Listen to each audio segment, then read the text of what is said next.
Hello, and welcome into the Dallas Pegasus, the pulse of Dallas sports. I'm your host, Maury Bonner.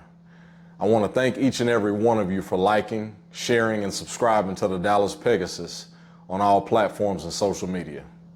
Welcome to episode 3. Let's go ahead and dive right in. Dallas 95, Oklahoma City 117. They got in our ass last night. Not terribly, but pretty good. Pretty good. Let's go ahead and jump right into a few numbers real quick and talk about kind of what went wrong for us and then what went right for the Thunder. First off, three-point shooting.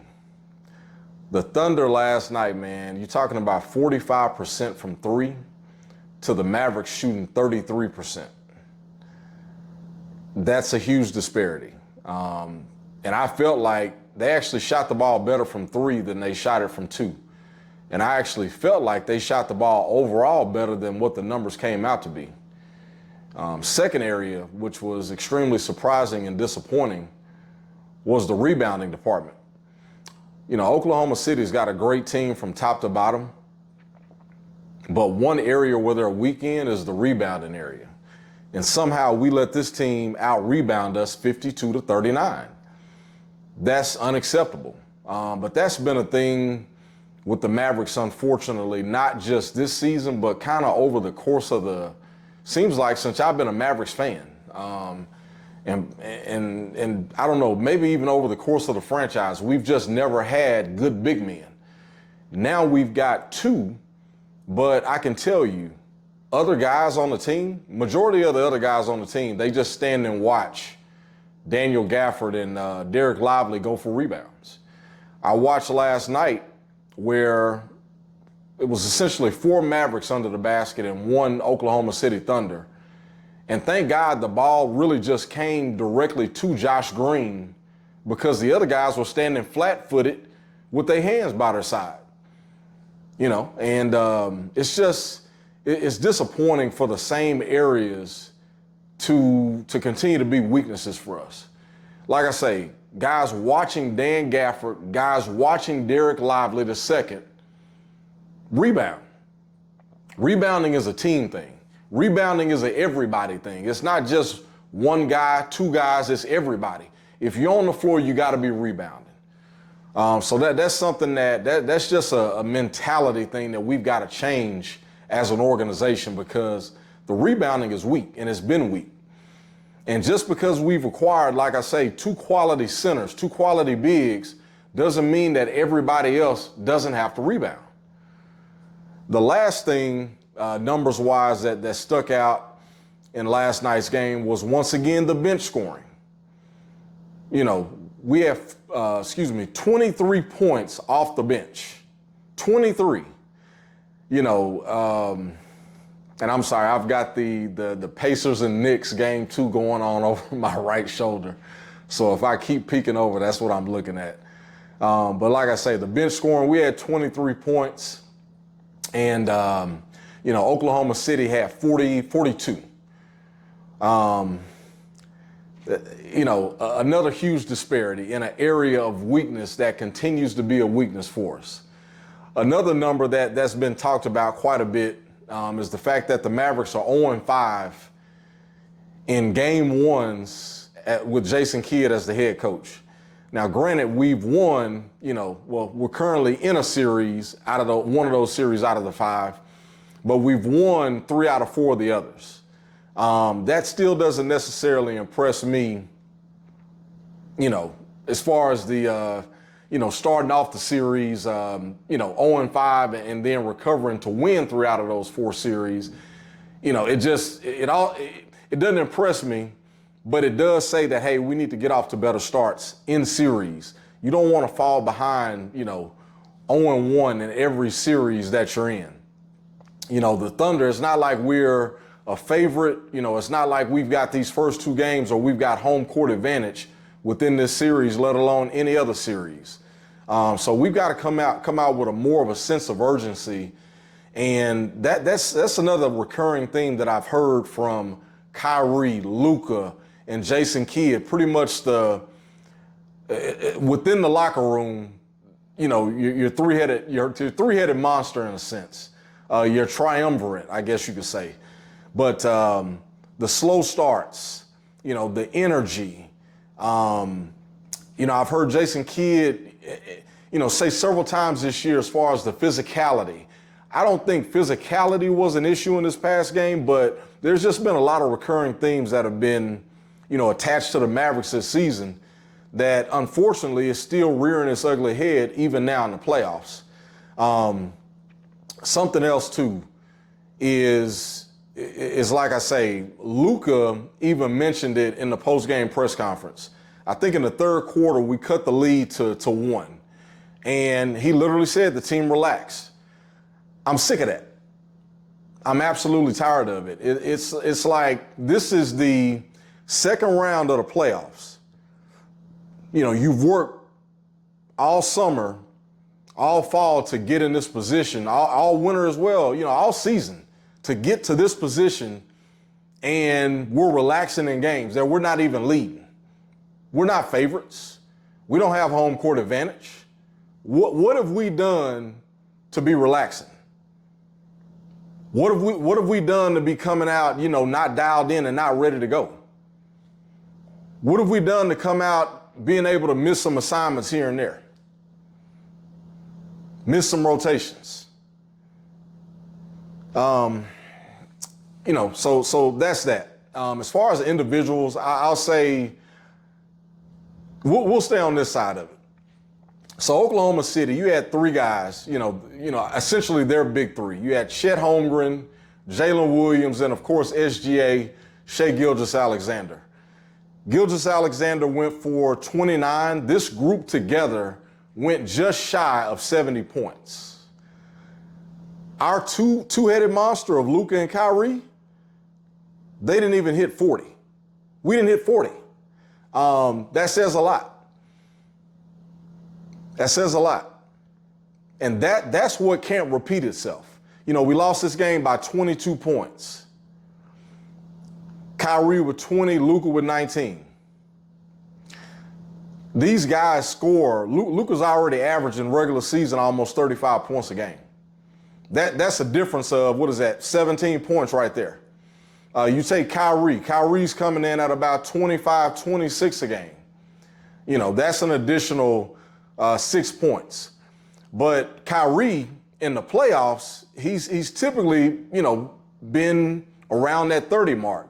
So really you're looking at about another 10-point gap. So you're talking about essentially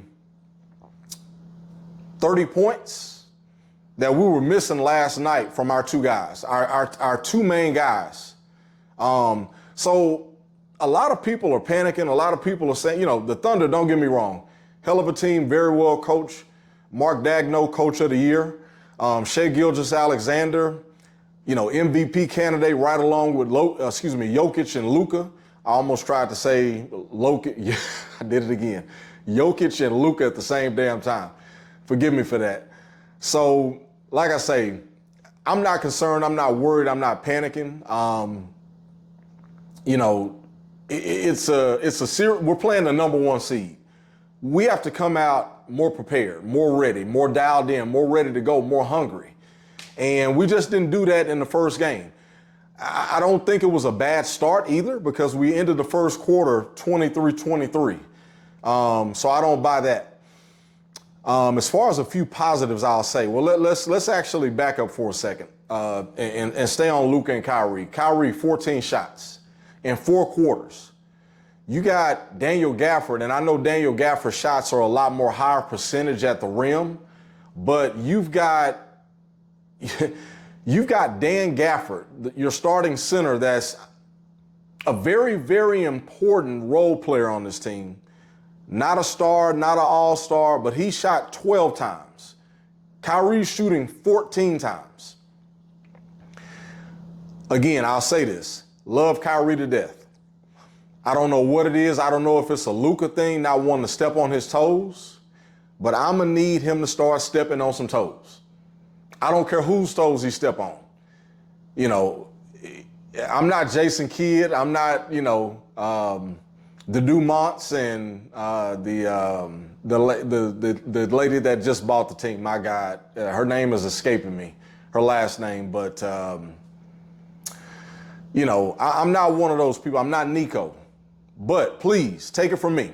Kyrie, step on these mother toes. You got that dog in you. A lot of these other dudes, they only got they got some dog in them, but they dog is different than your dog.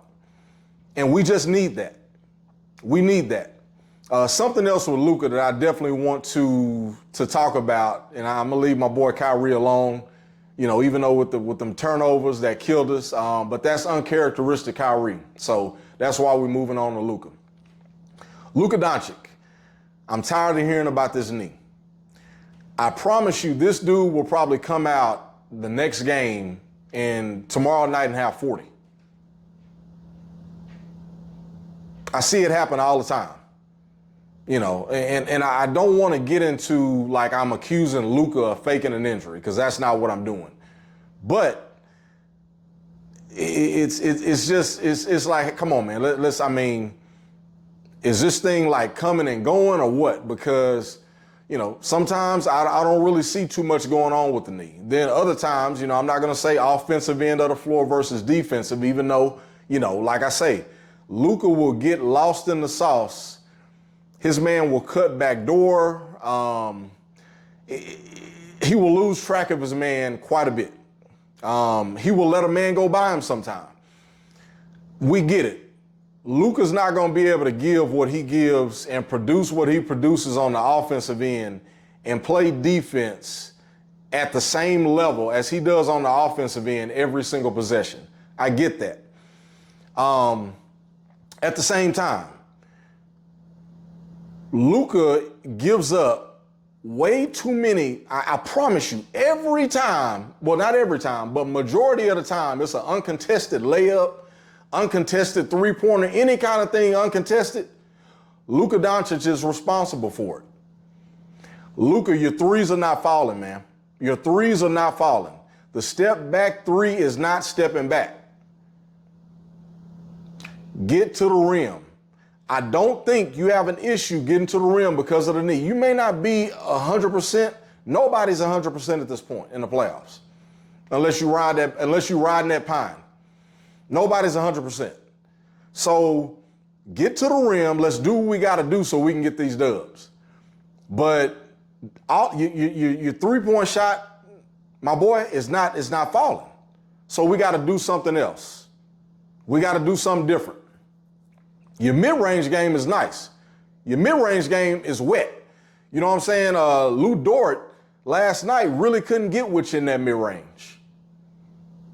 But he loves you taking them step-back threes, because that just makes it so much easier on him defensively. He don't have to work. He don't have to work. So a few positives. Actually, I'm so sorry. Let me stay on this negative. I know y'all probably like, damn. P.J. Washington. Yeah, P.J. Washington shot the ball better last night.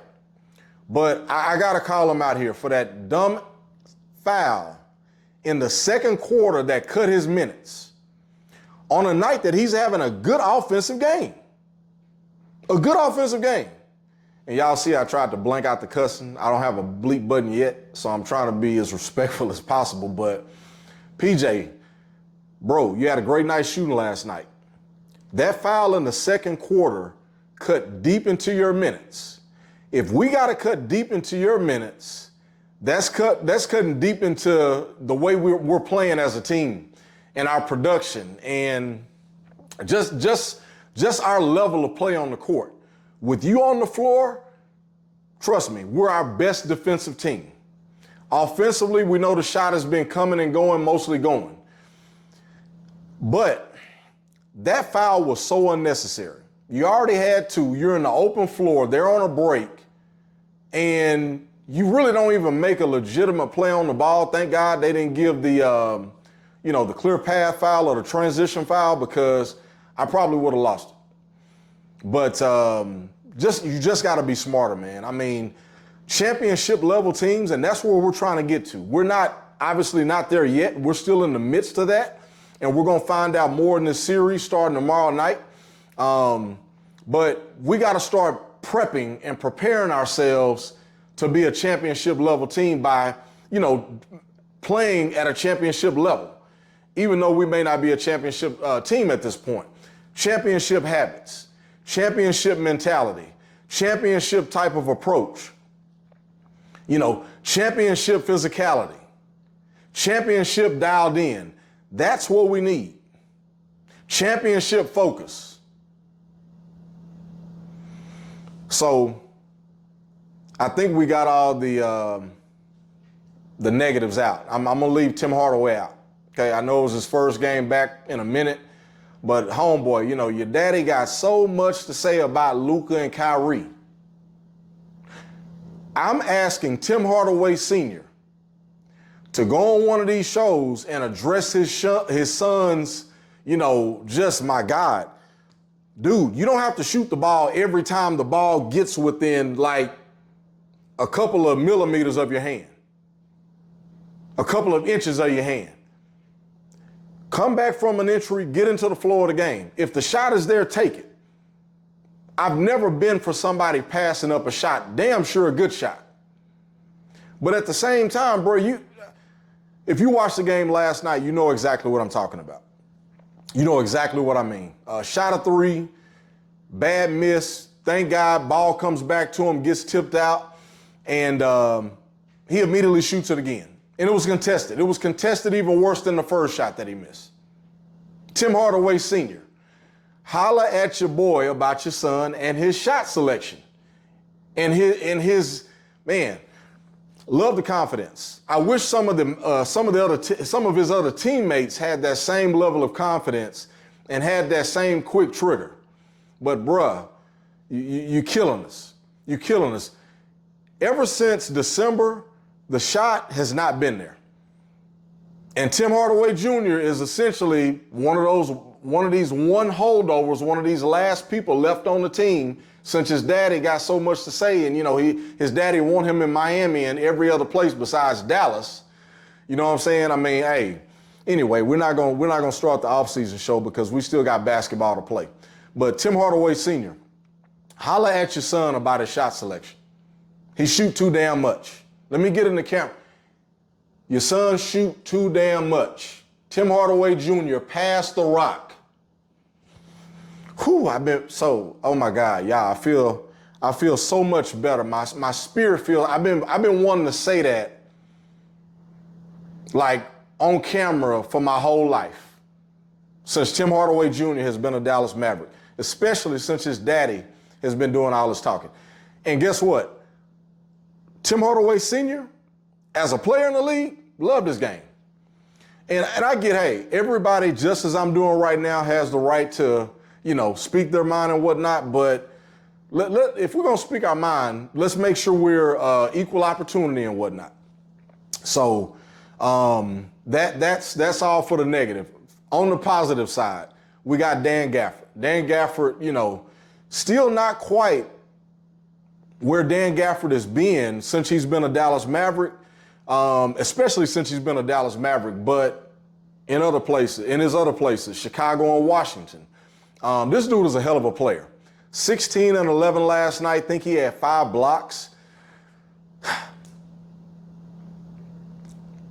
But at the same time, he still left a lot of meat on the bone. And I saw him actually working on the Mavericks Facebook page. I saw him actually working before the game on like a extended elbow kind of, jump shot off the backboard.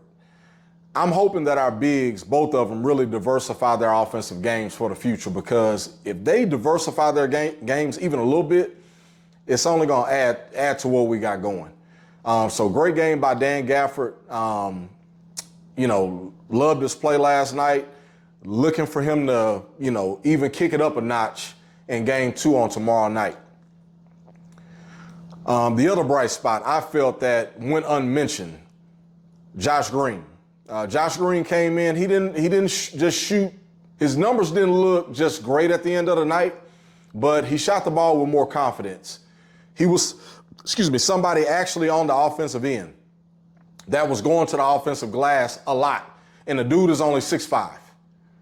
On the defensive end, he's on the glass, playing kind of limited minutes, maybe not so much last night. I think he played 25 minutes. But I think he had 5 or 6 rebounds. We got guys playing over 30 minutes with 2 rebounds, with 1 rebound, so.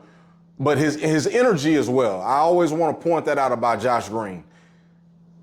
Even if he's hesitating on his shot, his energy in every other part of the game it's always on point. So I really want to shout out Josh Green for the energy that he had. Hopefully he can build on it. And move on into this game too. Like I said, I'm not panicking. I'm not concerned. I'm not worried. If we're making the necessary adjustments, which I'm confident that we will. Tomorrow night's game, 8:30 in OKC again. TV's going to be ESPN, so looking to get back with it tomorrow night. Let's move on to the Texas Rangers, the World Series champion Texas Rangers. It was Texas Rangers baseball all day today. First game at 2:37, started by Michael Lorenzen. Unfortunately, we lost that game. J.P. Sears started for the Athletics. We lost that game 9-4. Michael Lorenzen, he's a new guy that we got, signed very late in spring training. He was a guy that came in with a chip on his shoulder, saying that, hey, he didn't get signed all offseason. Guy actually threw a no-hitter last year with the Philadelphia Phillies. He's not going to stick around in the starting rotation with the way that he grooves pitches right down the middle. I love a pitcher that can attack the strike zone and not afraid to throw strikes and not give up walks. But man, he's really heavy around the plate and in the middle of the plate. Losing that first game 9-4, today was a unique situation to where we had a doubleheader, to where the second game started 30 minutes after that first game. First game started at 2:37 Central Time. Second game started 5:37 or around 5:37 Central Time.